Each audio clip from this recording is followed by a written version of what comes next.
Hello everyone, on today's Flight Sim Fast, we're going to show you how to land an airplane. First things first, you want to make sure you get yourself to a safe speed in which you can go ahead and deploy the flaps in the aircraft. In most aircraft, this can be shown by looking at your airspeed indicator inside of the white arc. You'll notice it both down here on the right as well as up there. Flaps are generally going to be deployed in a slow fashion, kind of metering them out as you get closer to the ground. In this case, we'll go ahead and pop down our first 2 notches of flaps. The flaps can be checked by examining this little lever down here, and we can also, of course, inspect visually that the flaps are come down.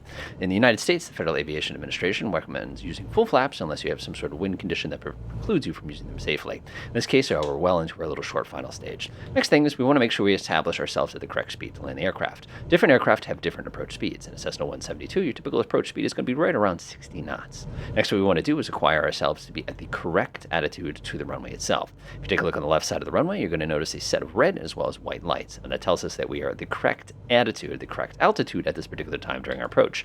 Unfortunately, because of the way those lights are set up, it's only for that giant white square there. If our goal is to land at the end of the runway, that is not actually going to be. That would indicate that we're actually over where we want to be. Next, what we want to do is we want to continually maintain that appropriate speed until we approach the ground. Generally, what I recommend is people putting the number just a teeny bit over the actual dashboard itself. Once you look like you're really close to the ground, you're going to smoothly go ahead and pull the throttle back, and then you're going to bring the nose into a level attitude, bleed off some speed, and then pull the nose up and move yourself into the landing attitude. If the aircraft floats, like we just saw right there, just hold the nose up gently and wait for the back 2 wheels to touch down first, and hold that nose gently off the ground, and then apply braking. If you need more aggressive braking, just go ahead and hold down on the brakes, pull the stick all the way towards you, and then go ahead and lift up the flaps. Enjoy.